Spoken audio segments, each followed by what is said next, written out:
কণমানিসকল আজি আমি এই ভিডিঅ'টোত বনৰীয়া জীৱ-জন্তুৰ নাম আৰু মাতৰ সৈতে পৰিচয় হোৱাৰ লগতে জীৱ-জন্তুবিলাকৰ অসমীয়া আৰু ইংৰাজীৰ নাম কি তাৰ সৈতেও পৰিচয় হ'ম। তেতিয়াহ'লে ব'লাচোন আজি ভিডিঅ'টোৰ মাজলৈ যাওঁ।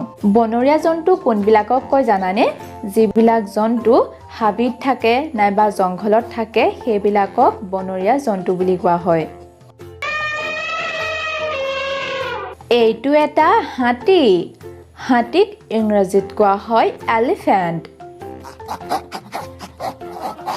এইটো এটা বান্দৰ।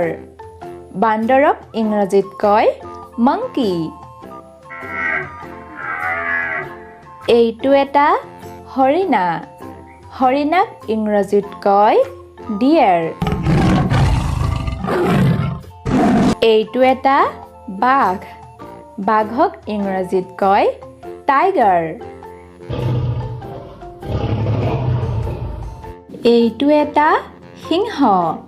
সিংহক ইংৰাজীত কোৱা হয় লায়ন।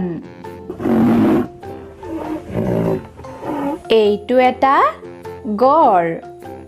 গড়ক ইংৰাজীত কয় ৰাইন'চৰ্চ। এইটো এটা ভালুক। ভালুকক ইংৰাজীত কয় বিয়েৰ। এইটো এটা শিয়াল। শিয়ালক ইংৰাজীত কয় ফক্স। এইটো এটা জলহস্তী। জলহস্তীৰ ইংৰাজী নাম হৈছে হিপপটেমাছ। এইটো এটা জিৰাফ। জিৰাফৰ ইংৰাজী আৰু অসমীয়া নাম একেই। এইটো এটা নিগনি। নিগনিৰ ইংৰাজী নাম হৈছে মাউচ। এইটো এটা শহাপহু। শহাপহুৰ ইংৰাজী নাম হৈছে ৰাবিট।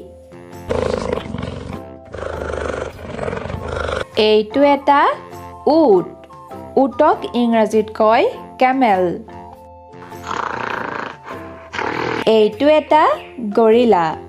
গৰিলাৰো ইংৰাজী আৰু অসমীয়াৰ নাম একেই।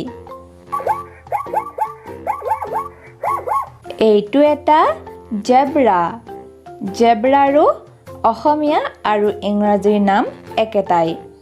কণমানিসকল আজি বাৰু বনৰীয়া জীৱ-জন্তুৰ নামৰ সৈতে পৰিচয় হৈ তোমালোকৰ কেনেকুৱা লাগিল? আশা ৰাখিলোঁ তোমালোকৰ কাৰণে ভিডিঅ'টো সহায়ক হ'ব। যদি সহায়ক হয় এটা লাইক নিশ্চয় কৰি দিবা। লগতে আগন্তুক ভিডিঅ'সমূহ পাই থাকিবলৈ চেনেলটো ছাবস্ক্ৰাইব কৰি থ'বা।